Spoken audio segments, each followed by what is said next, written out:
Welcome to the Moved to Meditate podcast. I'm your host, Addie D. Hilster. If you're a yoga practitioner or teacher who knows that there's more to yoga than poses, but you're wondering where to find that, come join our quiet little party. Here you'll find resources to help you deepen your practice, as well as insightful conversations with yoga, movement, and meditation teachers from a range of traditions. On this podcast, we spotlight the more contemplative aspects of movement practice. So we talk about all things gentle yoga, meditation, yin, restorative, yoga therapy, mindfulness, and more. Listen in and connect to a community of like-minded practitioners.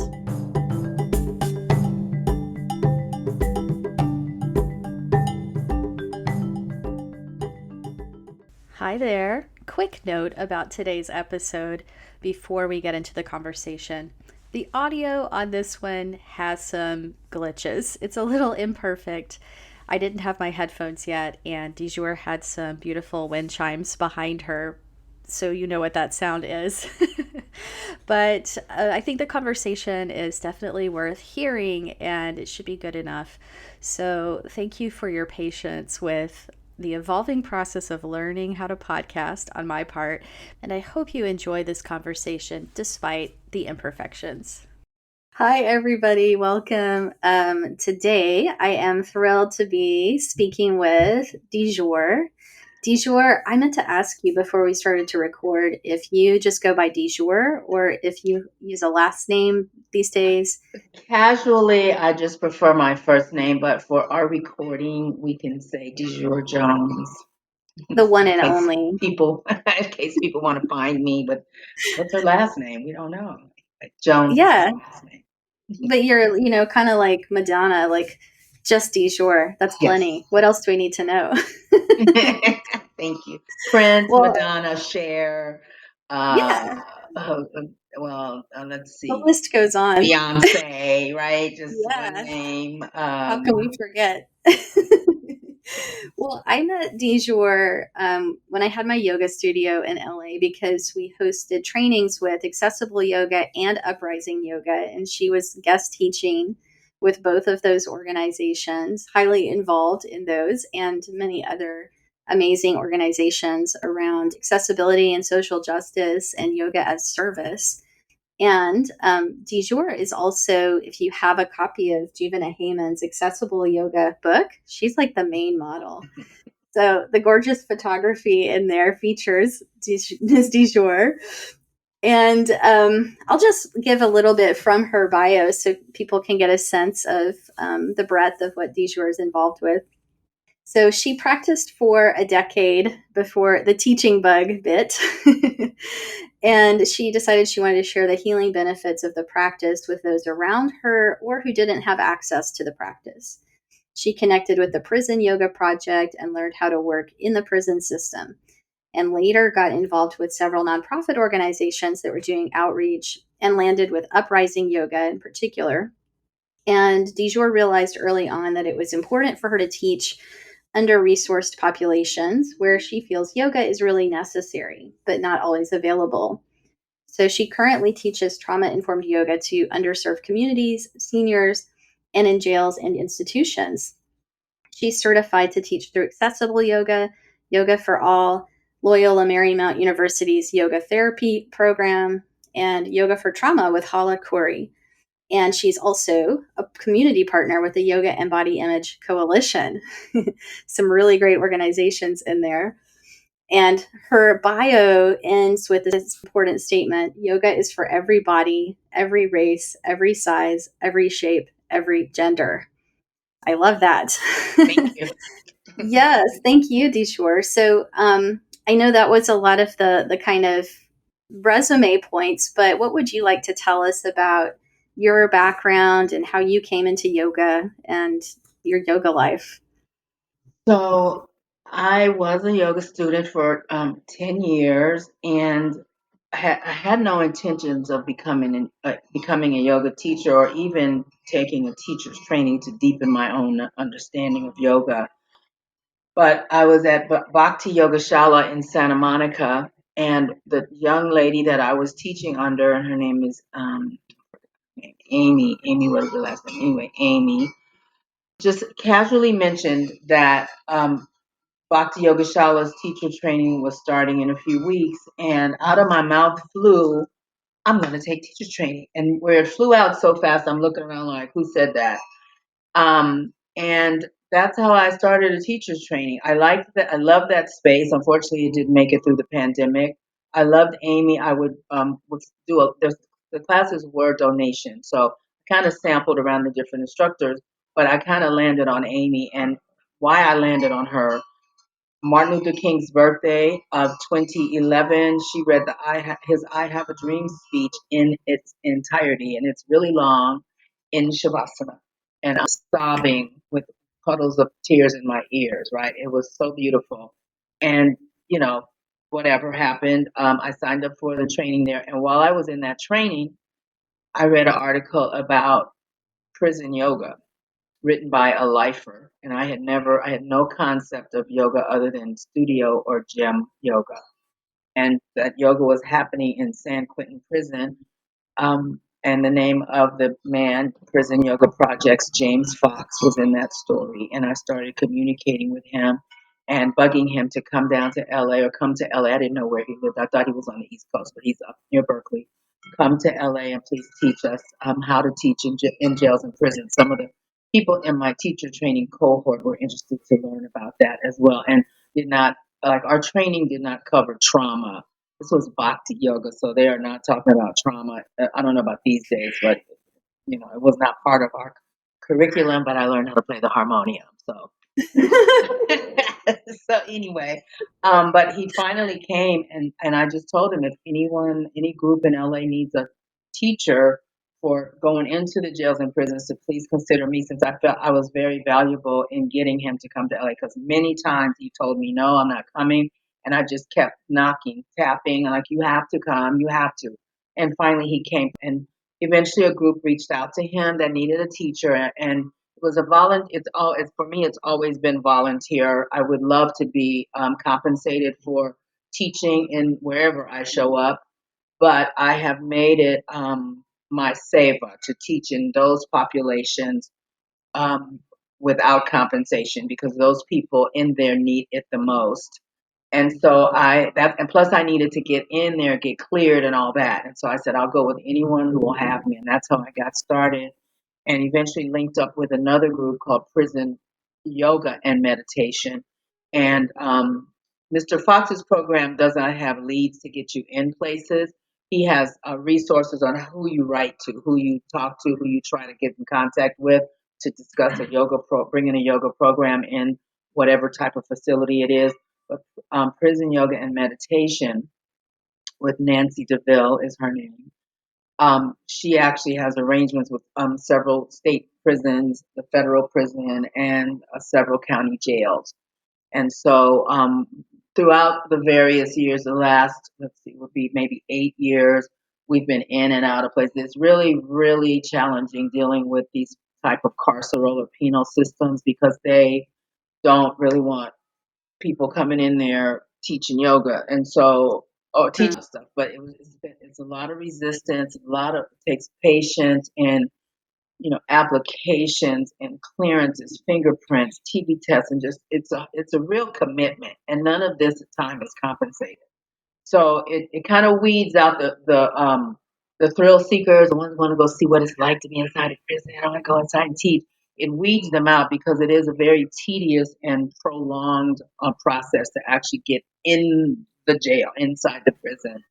And so that's how I learned about other worlds of marginalized people needing yoga, like BIPOC, and I'll tell you what BIPOC means: Black, Indigenous people of color. Those communities usually yoga deserts, and they are not even considered in the yoga realm of potential students, because they don't fit the media's idea of who should be doing yoga. So they are not necessarily wealthy people. They're not white, because they're Black, Indigenous people of color, and people of color.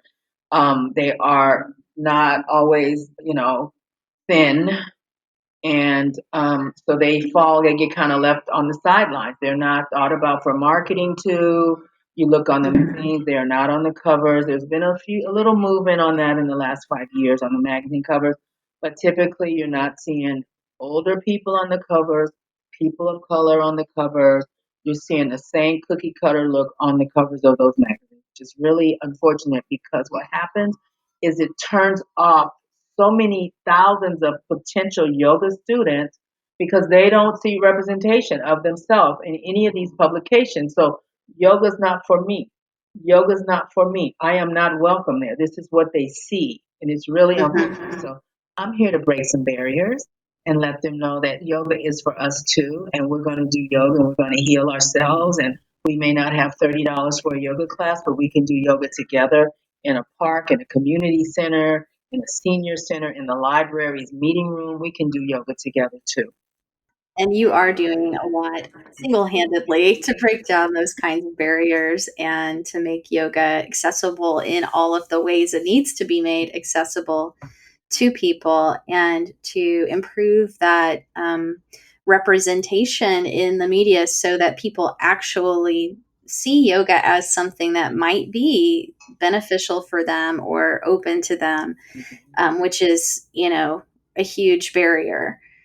And I want to come back to this topic and tie it together with things, but let's touch on yoga therapy since part of your training is yoga therapy, and mine too. So I would be really interested to hear how you describe what yoga therapy is or therapeutic yoga is, and if that's different than not yoga therapy or mainstream yoga or whatever we want to term it. What do you So think? I've kind of stopped. All my classes are the same now. There was a period when I was teaching a certain way, teaching yoga, and then a little bit of a different way of teaching yoga therapy.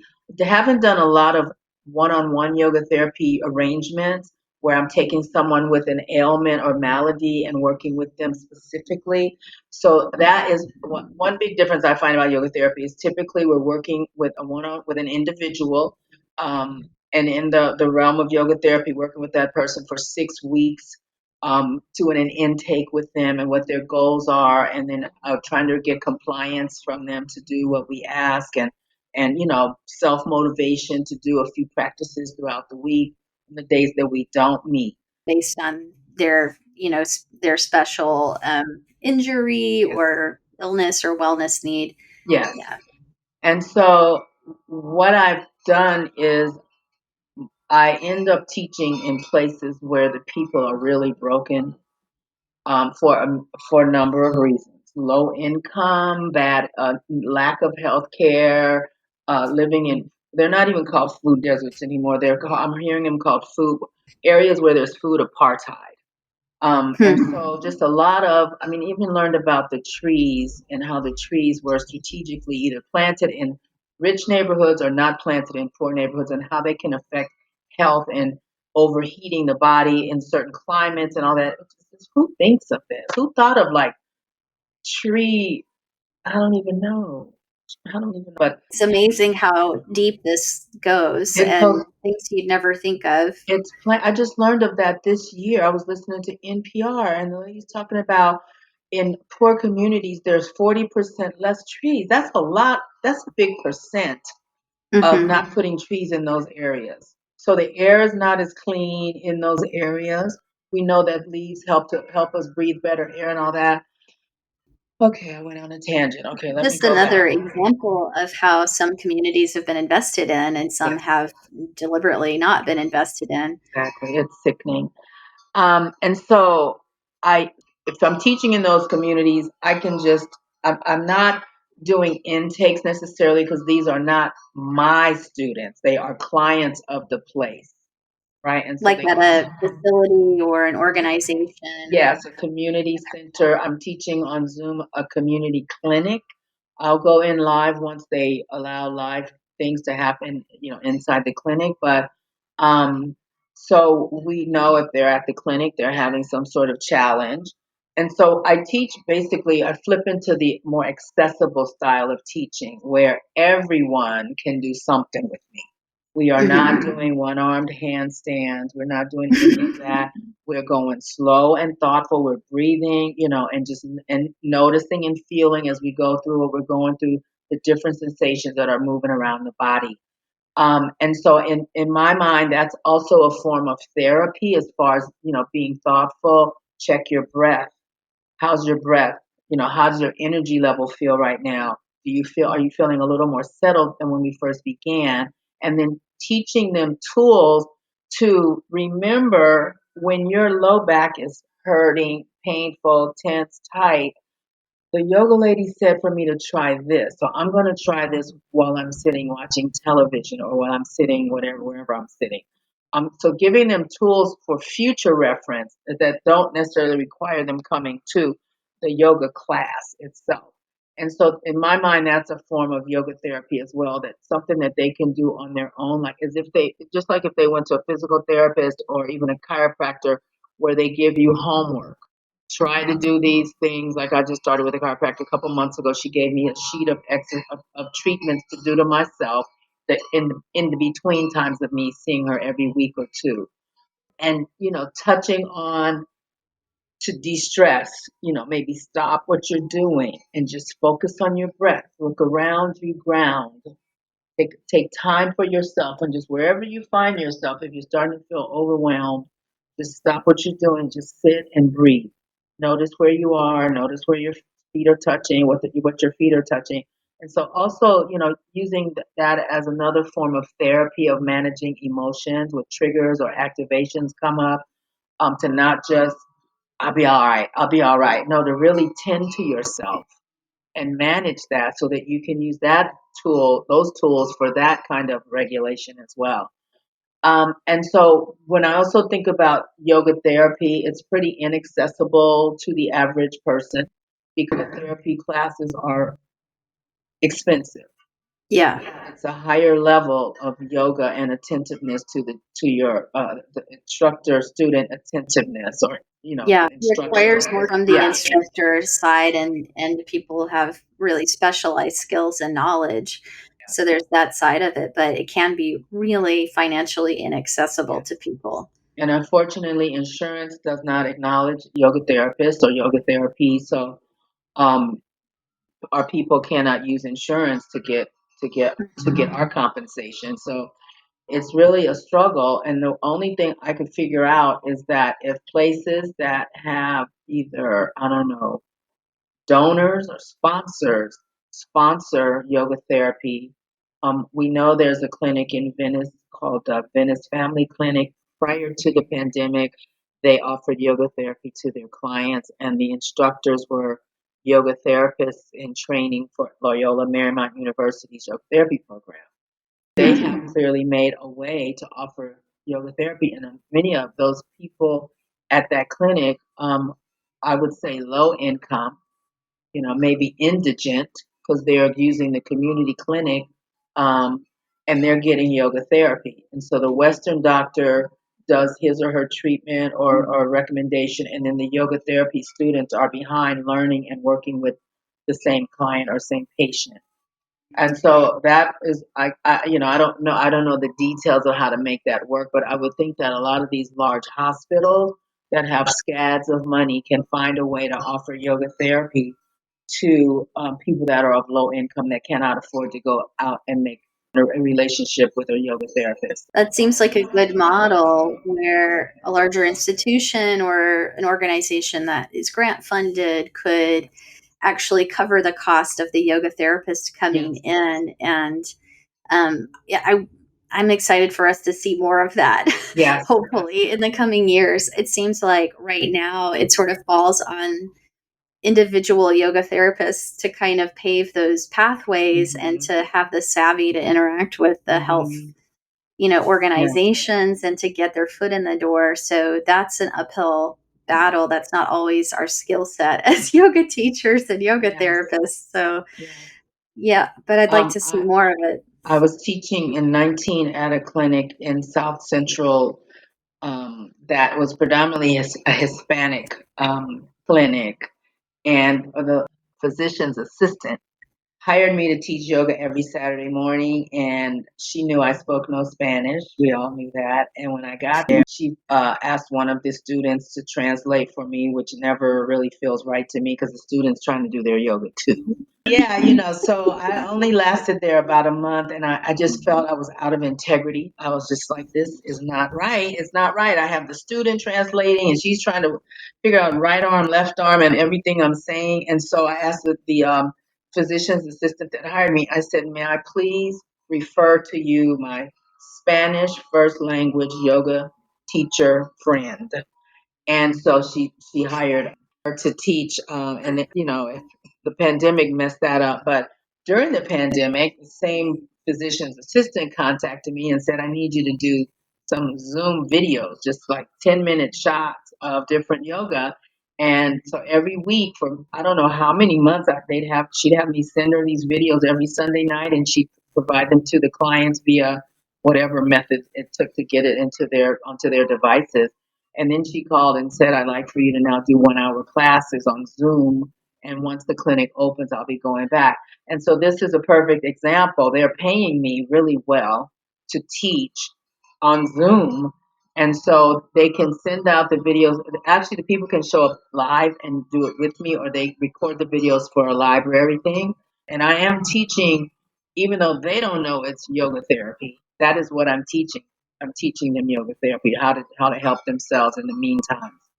I love that. And I think that kind of brings me to this line in your bio that I always stop on every Yeah, time I've read your bio and yeah. talked to you, that you talk about teaching where yoga is necessary but not always available. So, can you say a little bit more about that? Like that yoga is necessary, and with these groups who, people who are really struggling with survival needs, that you see yoga as one of the things that's necessary for them. Can you say more about that? Yes. So we know that yoga helps us to deal with life's ups and downs. So we know that when you imagine a group of people that, or even forget about a group, an individual that has had strife and struggle since they were born into maybe cycles of poverty, cycles of abuse, possibly parents that were negligent or absent or imprisoned, and just trying to survive life and navigate through life and using these different um, county and state options to make it through and not really have financial support. Even if they're doing okay, there's a lot of obstacles and challenges out there. And so, in my opinion, they need yoga more than anybody. Okay, there are people that are, we know, so wealthy, you can call the massage person to come to your house, the chef comes to your house, someone to bathe you and your dog can come to your house, right?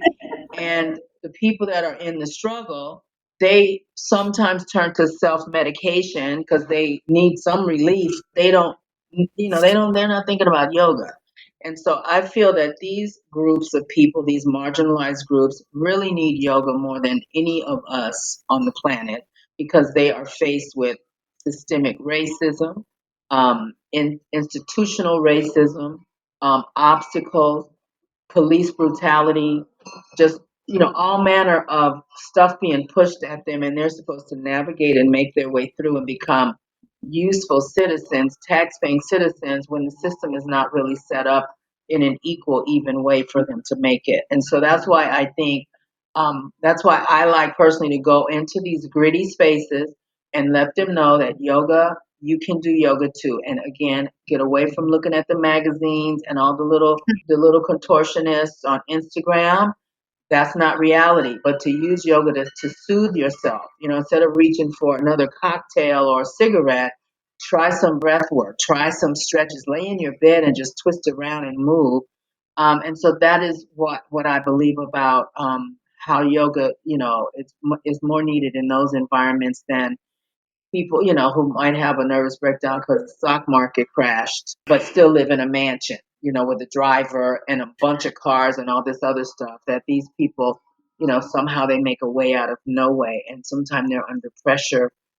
You I know, can't even imagine. you can't imagine high blood pressure, poor nutrition, um, trauma, and hypervigilance, and just moving through their world where they live, and watching out for the police not to hurt them, and just it's just a whole lot of stuff coming. And most people who live a different sort of life, who are more fortunate, entitled, or privileged, they have no idea, nor do they care to know about that.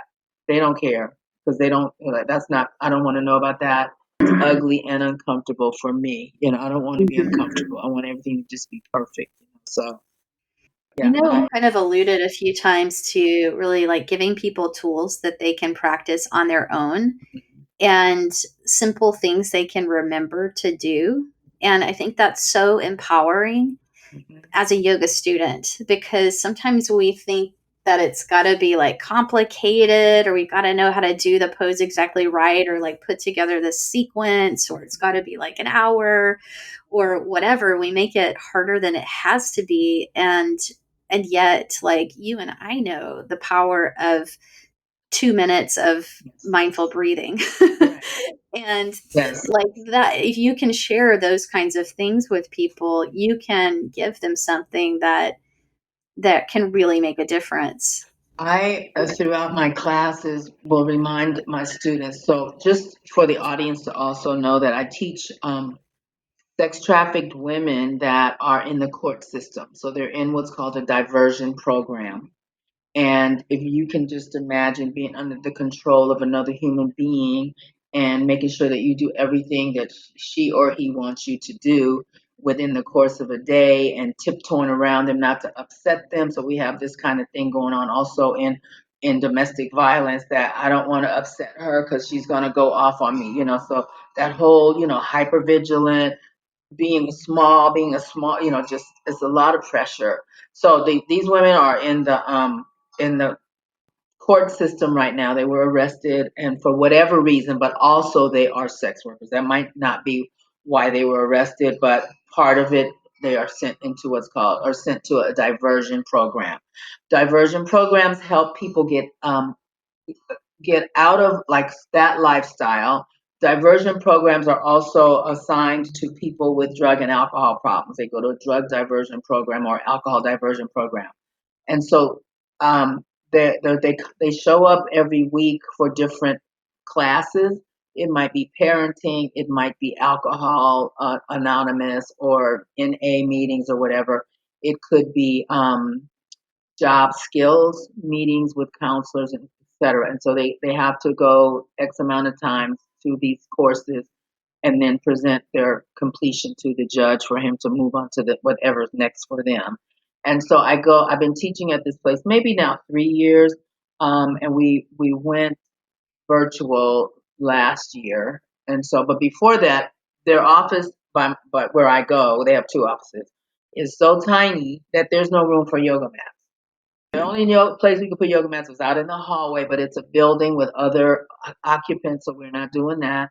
So we're in their little waiting room, and in the waiting room are like 8 chairs, and we do yoga. We do chair yoga, and so the reason I'm mentioning them is the first time I taught there, talking to like really young women, and there I am, and I've not been through what they've been through, but I know I've studied it, I've watched videos and been trained about some of what they have been through.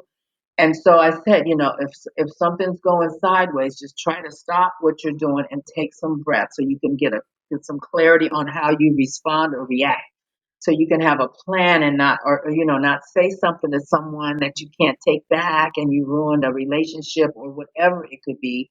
Stop and breathe. And so the following month, one of those, it's rare that I ever get them twice because of the schedule they're on, and I'm only there once a month, and it's just random that they're there on the same day. But the young lady said to me, Miss, I got into a jam, and all I could hear you say was breathe, breathe. I almost started crying, but I didn't want to cry in front of them. So right there, that's yoga therapy. That is yoga therapy. So just to slow things down for what do I do now? How do I get out of this instead of being like, hysterical and trying to deal with stuff? Um, they sometimes have the look like they don't want to be there, but they have to take the class because I'm the one that's there that for that hour. But I know that no matter how their faces look, they're like, I don't want to be here. Look, I know they can hear me. And I ask, like, does anyone have sore back? And I know they do because they're walking around for hours every day, right? Walking and their feet. Whose feet bother them? Let's do some foot love and we massage our feet, and just, if your shoulders are tight, I'm sure they're tight because they're making sure that insanity is not running up behind them. Let's roll our shoulders. So these are things you can do on your own to try to keep some of that pressure off of out of your body. So again, reminding them that you can take care of yourself. You don't need me. This is the other part of it. You don't need me. You don't need the yoga mat. We don't need a mat. We don't need the $100 leg. We don't need any of that stuff they want you to buy before you think you can do your first yoga class. We don't need any of that stuff. All you need is just a memory of what I ask you to remember to do in those times. And you can, I show them things or talk to them about things like bed yoga when they're relaxing or resting. I know you're tired. Just come in. Let me show you. Oh, let me show you. So I'll get on the floor on Zoom and show them some stretches they can do in bed. So they don't need anything special. So I say that in a lot of my classes, and we're doing yoga in chairs. If all you have is a chair, because everybody has to sit down at some point in the day. Let me show you what you can do. Your back hurts, lean forward. Take some breaths. Hold there. Take some breaths. Move your head around while you're down like that and see how that feels. Sit back up, and then that's a little inversion. And see how you feel. You just flooded your brain with oxygen. Do you feel the same? You might feel the same, but do you feel different? What's different? And so, yeah, I teach foster girls pre-pandemic, the before times, and they're stressed out. They want to be with their families, even if their families are unsuitable, and they're clearly of the age of starting menstrual cycles. Who gets cramps? They raise their hands. Okay, this is what we can do for that. Show them some yoga poses that help to soothe yoga menstrual cramps. The breath. Drink more water. Whatever else you're drinking, add some water on top of that because they like the sugary stuff. And one thing at a time, but add more water. You don't have to take away the sugar stuff. I'd like for you to take it away, but just add some more water. Just little nuggets of and they're in a transitional system too. They come every Wednesday. They were coming every Wednesday, but sometimes they're gone to the next foster home or to their back home to their family or another family member. So planting seeds that hopefully sometimes I'll say, who's done yoga before in those kind of environments? I've done yoga before, and so, oh great, where were you? And we talk about that, which might not be the greatest memory, but but they have a reference to where they first learned yoga.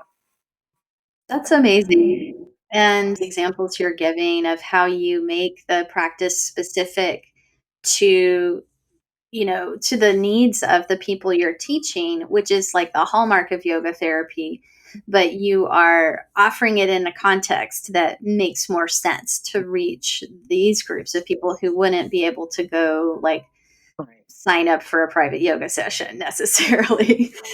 I love Yeah. that. And the story you just told about the woman coming back the following week and telling you that, your voice was the one that popped into her head in that moment is just so powerful. Yeah. Like what this practice and what your voice as the teacher guiding it, what that can Mhm. offer to somebody is like, well, we Yeah. know because we practice, but it's Yeah. it's just like it's so incredible. And making it, people have, I don't know about the young people, but they may have some notion about what yoga is and not who it's for, who it's not for, but just seeing, some guy sitting cross-legged, yoga, I'm not doing that. And so I try to, normalize it. Like I do this, I don't do yoga every day. I'm not saying that, but I might say that to them. I do yoga every morning when I wake up. I stretch in my bed and roll around and do a couple things before when I roll out onto the floor, I'll do some cat cows right away. Just to make it again, not like a big event. I have to go to yoga class. It's just part of my day. And I talk about having some of these things become a practice and what the word practice can mean. It can mean that we lose, 21 to 30 days to break or make a new habit. And so we start to think about our breathing and practice focused breath throughout our day. Now, and I say I don't breathe like this all day long, but there are periods throughout every day that I stop, just take some breaths, put whatever I'm working on. It can wait for me for a minute. Let me just do some breathing, clear my mind, take a moment, drink some water, and then go on to my next thing. And so that would be considered a form of self care. Um, when I'm teaching chair yoga to certain populations, and I say if you work at a desk, you can do this at work. You don't have to do the whole hour class, but instead of just sitting there staring at your monitor or taking phone calls, maybe have a commitment. After every phone call, I'm going to stand up and stretch and then sit back down. Walk around my desk and then sit back down. Drink a glass of water, take 5 breaths, and then sit back down and continue working. But to make it we know the word practice, but a practice, what we just do in our lives, like we get up and wash our face, that is actually a practice because we do that every morning, or brush our teeth is a practice. Yoga is like a form of hygiene It for is the body. that. You should make a t-shirt. Yoga is a form of hygiene. It I don't think is. I'm the first to say that, but it is true, It's and so true. you're pointing to that. Yeah. And I love that you're talking about chair yoga because I wish more people would embrace chair yoga. It's a fabulous yoga prop. It's practical. We all have chairs in our homes Yes, and our offices, that's and true. Yeah. yeah, but like able-bodied people tend to look down their nose at chair Mhm. yoga and affiliate it with like geriatric yoga, and Seniors. too I bad. I made a hashtag just by accident. I was promoting on Facebook one of those the previous Wednesdays at 2 p.m. chair yoga class, and I put hashtag chair yoga is yoga.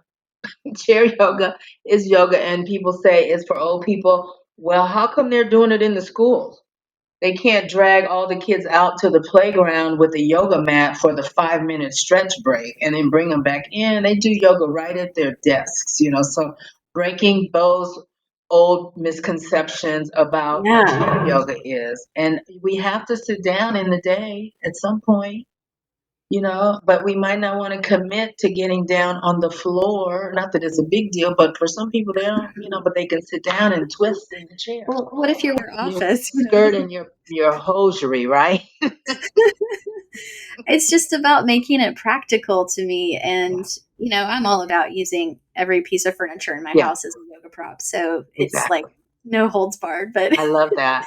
I For the audience out there, hey audience, I'm also a flight attendant, and I do our seats on the airplanes are called jump seats, and they are the most horrific feeling seats to ever have to sit on for hours on end. Or years on end, I'll say. They have no lumbar support. They're like, to me, a ironing board stuck to the wall that drops down for you to sit on, sort of. They're awful. And I think probably they were built like that on purpose so that we don't sit down while we're at work.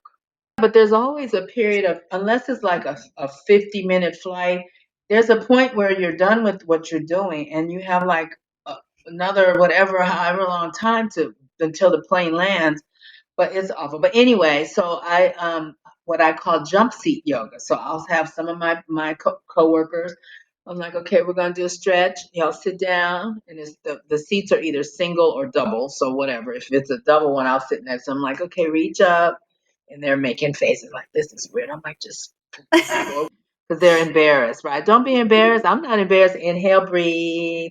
So I'll have them doing jump seat yoga. We have a thing called jump seat therapy where we talk to each other about every single thing. So this could be another form of therapy at work is jump seat yoga. So but for me, I do stretch in my jump seat at work. I do stand up and put my tush on a whatever wall I can find and do standing forward bends. I sit and twist in the chair. If I'm in the galley in a private area versus where the passengers can see me, I do the Nita ankle. I don't know what it's called. Number 4, I think it's called.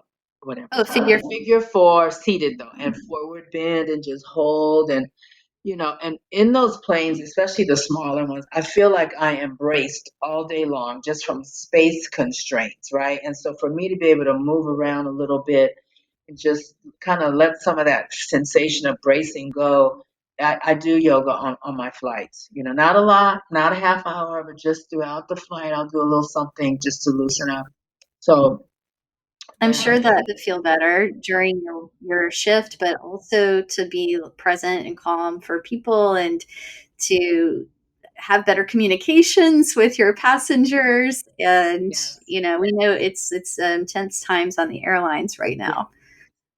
It is, and also sometimes we get, fearful flyers or first time flyers that are scared. We get first time flyers a lot, but some of them are petrified, which I'm like, why are you here? Like, you bought a ticket. What are you doing? But I get to like turn on their air vent, and do you feel the air on your forehead? Go through this whole thing. You feel that air? How's it feel? Cool, warm? What does it feel like? Then I'm like, check on your breath. Why are your jaws looking so tight? Really, so I'm doing like yoga therapy with them, and they're hanging onto the armrest like for dear life. And I'm like, look at your hands gripping. Relax your fingers a little bit.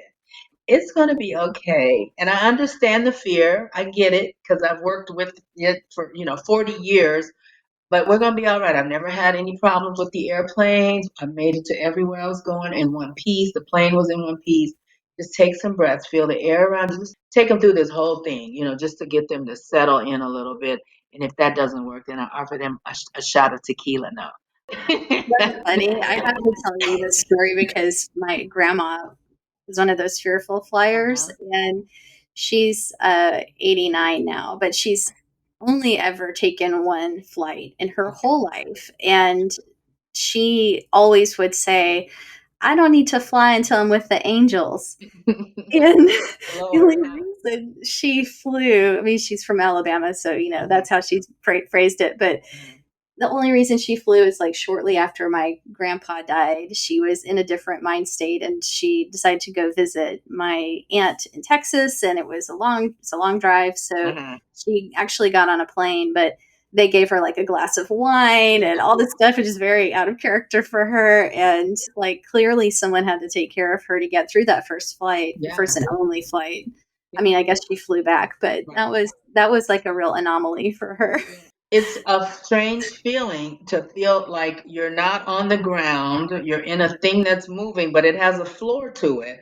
If you're near the windows, you can see the earth and the clouds. If it's a strange, and then turbulence, and that is unsettling because you think what's happening. People like when they get turbulence and their windows are shades are down, they'll lift them up and look out like I don't know what they think is out there, a building. What is out there that they'll look out, but the clouds. Okay, they're just clouds. Yeah, it's just clouds. Hopefully, but it is a real fear, and I think some of the people, because I ask them, what's your fear? I'm just afraid of being out of control, and I'm like, we're all out of control. We're not in charge of anything. Well, I know what they mean, but I'm like, yeah, but we're just somebody else. Something else is running us. It's just. Yeah, I mean, I can just hear talking to you how your yoga comes into every interaction and every context that you inhabit and enter as a human, and you model that for people in the way that you teach and the way that you offer these little moments of yoga, and to help people through whatever experience they're Yeah. going through. Yeah. I love that. I was in the lab for blood work, and the little old lady, she was having a meltdown because she didn't know how to use her phone, and she might not have been that much older than me, honestly, but her tech savviness was much more limited than mine. So she's spazzing out. She had her son with her. He's out in the freaking car, whatever he's doing, so he's not tending to her, and the receptionist can't help her because the receptionist is the phlebotomist. And so I'm like, ma'am, I can try to help you. Can I touch your phone? And so I'm going through, I'm trying to do my little tech, what I know. And I said, no, are you going to take some breaths while I'm doing this? Let's calm down. It's going to be all right. Take some breaths. check your job. I'm doing whatever I'm doing to try to get her another appointment or something. But just, calming her down because nobody was tending to her. The people are working. There's no one here but me. So let me try to help you. And she was most grateful. And when I went outside to my car, I told the son, I said, Your mother needs you inside. Go help her. And I just walked off like, you know, but yeah, she needed the bathroom and I'm not going to the You're just like a yoga angel wherever you go. bathroom. That little piece was the flight attendant in me. Let me help you. Let me see your mom. Yeah. Yeah. Coming back to more formal yoga Yes. therapy, you did a presentation this summer at SITAR, which is an acronym for Symposium on Yoga Therapy and Research. And I think it was titled Developing Yoga Therapy for Under-Resourced Communities. And I would love to hear if there's any more nuggets from that kind of topic that you want to share or suggestions you have for how we can support the broader accessibility of yoga. So part of that talk was thinking about places that could really use a yoga therapy program and so what I would do first is if I thought of a place to contact the place and ask who do I speak to present a potential yoga therapy program pitch and have also some statistics and some research that you can share with them on how yoga can help. We know it helps any community, but how it could help, and specifically if there's a specifics to that community, how it could help that community. And then maybe offer a little chair yoga class, not a mat yoga class, because you don't want to be, in an interview or a callback actually teaching a mat yoga class, but maybe offering chair yoga for some of the top staff that are there, the decision makers that work there, and definitely talk about yoga as a therapy system instead of exercise because sometimes the public thinks yoga is an exercise program. And so to really sell it as how it could, if it was for the employees of that place, how it could benefit, wellness in the workplace, how it could benefit productivity from employees, how it can de-stress the staff, etc. And so, I can name places like um, police, firemen. Okay, they are highly stressed. The police with those heavy belts, the firemen with the hoses and all the stuff they carry around, and how they could benefit a yoga therapy program.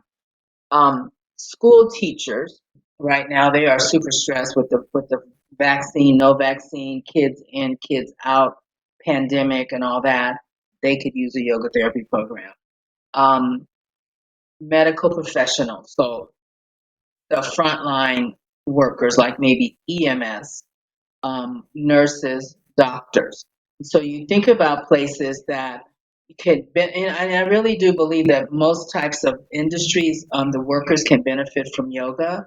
Um, Union offices, so where the union members go for their services, it's usually a lot of guys typically in those environments. But if they're truckers, they're sitting for hours driving. They could use some yoga therapy.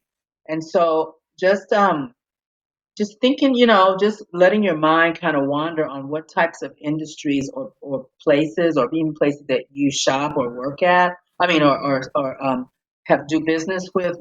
What type of places could benefit from yoga therapy?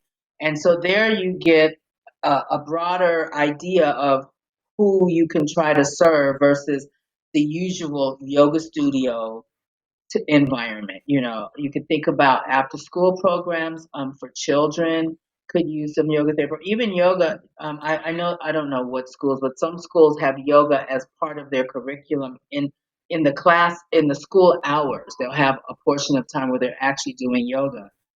That helps with their study and their memory, retention of information and testing, and parents dragging them all around the world to go do different sports and stuff. That helps to keep them a little more stable emotionally.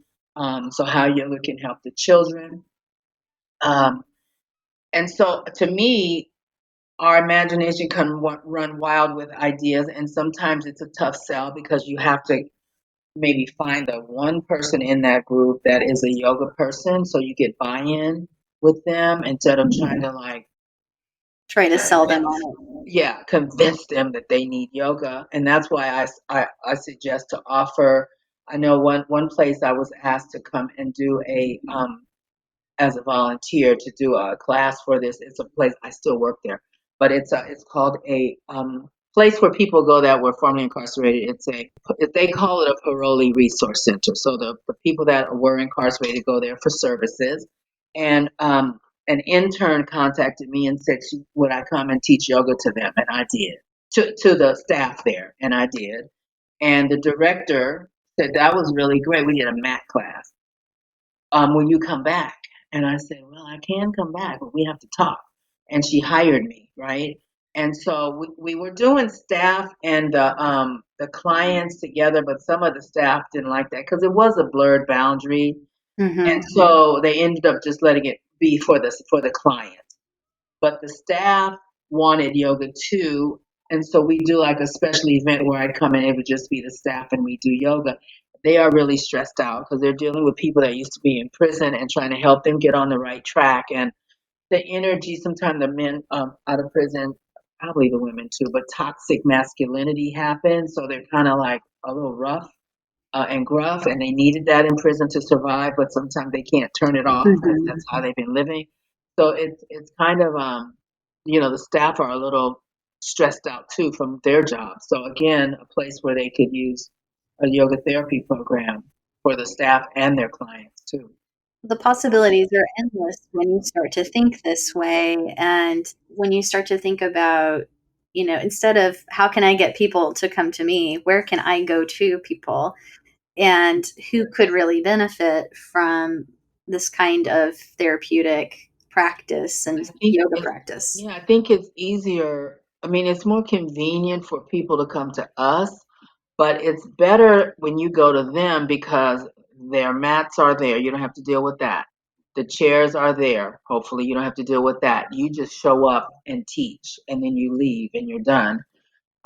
And we're using their space. You don't have to find a room or space or place for them to come. They don't have to drive anywhere to take the class. They're already where they need to be. So It's yeah. brilliant. Hmm. I'm thinking, of ways that people who are not yoga teachers, but who are practitioners or appreciate yoga, like that they could support the accessibility of yoga. Are there organizations you can think of that they could donate to or volunteer for in some way or support this accessibility somehow? Well, I know that Uprising Yoga and Prison Yoga Project and Prison and Yoga Meditation, those projects, they all accept donations.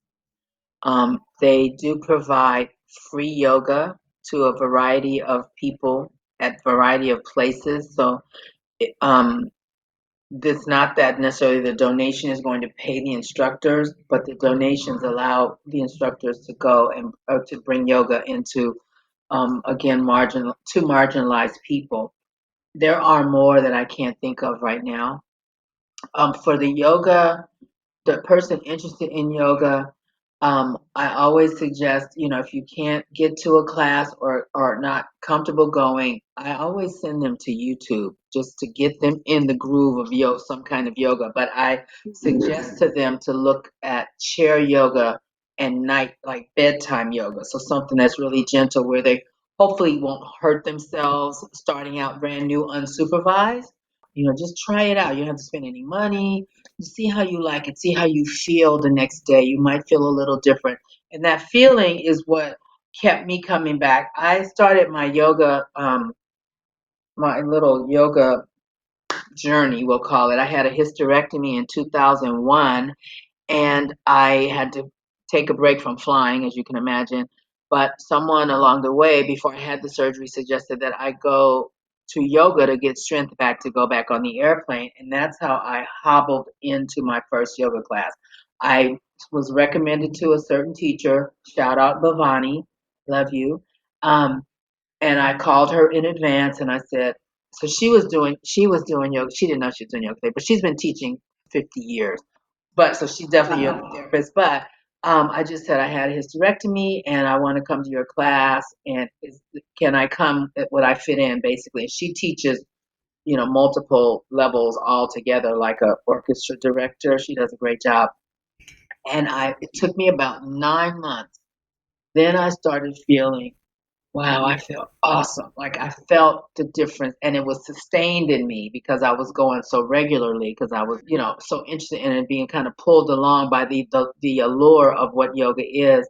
That once you get it in your system, you will move mountains to get to do yoga, practice yoga, or you go to yoga events and stuff because the benefits of it.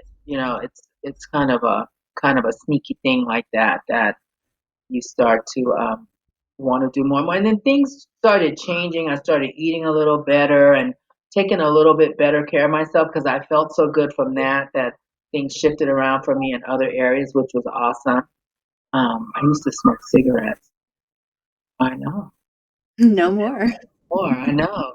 It was, that was pretty, that alone was a big change. So if I I like could what do you it, said about when you send people to YouTube, you tell them to look for something more gentle or therapeutic because um, for what we're talking about, this is more helpful than thinking of yoga as exercise, but thinking of it as a form of stress relief or self care. That's mm, why I started yoga too, was for stress relief, not for exercise.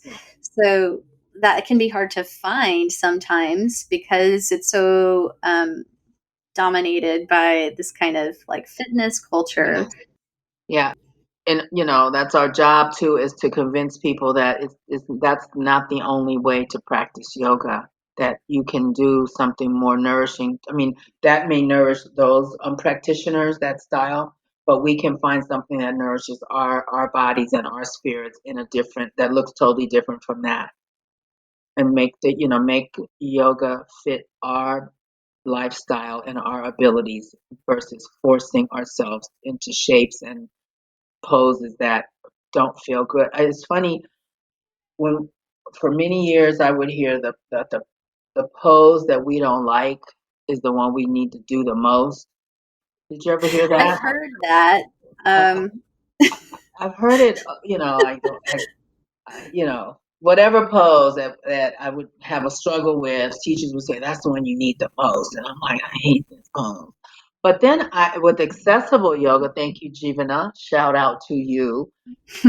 We don't have to do the ones we don't like, or trauma informed yoga. We don't have to do the ones we don't like. Why are we forcing, if we're supposed to be feeling love, peace, and happiness, or feeling good, are we forcing these poses? So some of the places I teach, like especially in the traumatized populations, that's who my client base is, versus just the mainstream groups, I will tell them if there's a pose I lead you to and you don't like it, you don't have to do it. Because I don't want to be like one more person bossing them around, telling them you have to do this, you must do it. yeah. If you don't like it, just sit in child's pose, seated, corpse pose. Just we'll catch up in the next shape. There So could be so many reasons that someone doesn't like a pose beyond, the simplicity of the probably what that statement was meant to convey. But I mean, it could be like it physically hurts, or my body's not built for it, or it's triggering in some yes, way. exactly, exactly. So. Well, Deshore, is there anything else you want to add? This has been such a great conversation. And just if there's anything else you want to share, go for it. Nothing specific, but I would like to say for any of our listeners that have not actually tried yoga, to please consider going to your first class, um, whether it be online or in person, but looking for classes that have specific titles, names like Gentle Beginner Level 1. You don't want to just roll into some random yoga class and it be above your ability, or the instructor can't focus on making it accessible for newcomers because they're working, with the whole group of people.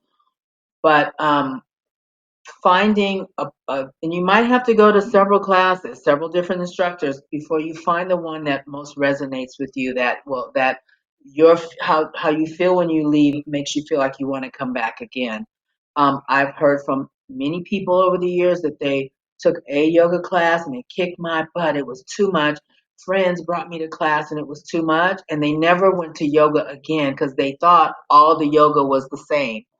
It was, I'm like, it's not all the same. And I write down beginner, gentle, seniors yoga.